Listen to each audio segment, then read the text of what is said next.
মিছিলে আমরা দাঁড়িয়েছি আমাদের গণ অধিকার পরিষদের কেন্দ্রীয় লিডার এবং কেন্দ্রীয় সভাপতি নুরুল হক নূর ভাইয়ের উপরে অতর্কিতভাবে হামলা করেছে এবং অবরুদ্ধ করে রেখেছিল। উনার নির্বাচনী এলাকায় হাসান লাল মামুনের নেতৃত্বে উনার উপরে যে অতর্কিতভাবে ন্যাক্কারজনক হামলা করেছে, আমরা উনার তীব্র নিন্দা এবং গ্রেফতার করার দূর দাবি জানাচ্ছি। সম্মানিত সুনামগঞ্জবাসী, আপনারা জানেন আমরা বিগত দিনে যে প্রত্যেকটা প্রোগ্রাম করেছিলাম, আমরা প্রত্যেকটা অঙ্গ সংগঠনকে নিয়ে এবং বিরোধী দল যতটুকু ছিল আওয়ামী লীগের ফ্যাসিস্টের বিরুদ্ধে যারা রাজপথে দাঁড়িয়েছিল তাদের সবার সাথে পরামর্শ করে সুনামগঞ্জ শান্তির শহরে আমরা সবসময় আন্দোলন করে গিয়েছি।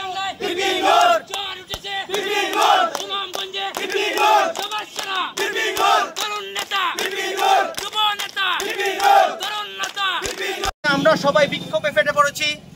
আপনারা সবাই তা ইতিমধ্যে জানেন। জুলাই আগস্ট বিপ্লব সংগঠিত হয়েছিল বাংলাদেশের মানুষের হারিয়ে যাওয়া 16 বছরের গণতান্ত্রিক অধিকার ফেরতের জন্য। আমরা গভীরভাবে দুঃখের সাথে লক্ষ্য করছি, আমরা নির্বাচন করছি। বাংলাদেশের সবচেয়ে বড় দল বিএনপি ডিসেম্বরের মধ্যে নির্বাচন চাইছে, কিন্তু একটি দলের কেন্দ্রীয় নেতা, কেন্দ্রীয় সভাপতি, সে তার নিজের এলাকায় গিয়ে নির্বাচনী প্রচারণা চালাতে পারছে না। আমি সহজভাবে বলতে চাই, আপনারা যদি নির্বাচন করেন, অন্য দল কি এই নির্বাচনে অংশ নিবে না? অন্যান্য যারা দল এই নির্বাচনে অংশগ্রহণ নেবে, তারা কি তাদের দলের প্রচারণা এলাকায় চালাতে পারবে না? তাহলে কেন আমার কেন্দ্রীয় নেতা বিপি নূরের উপর নির্বাচনী প্রচারণা চালাতে হামলা করা হলো?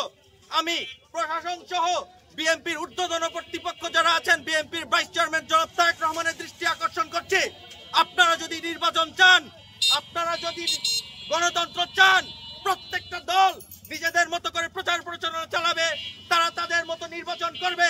কাউকে যদি আপনারা নির্বাচন করতে না দেন, প্রচারণা করতে না দেন, তাহলে তো আমরা সেই 16 বছরের যে ফ্যাসিস্টের কাহিনী দেখেছি, আপনারাও কি সেই বাহিনীর পুনরাবৃত্তি করতে চান?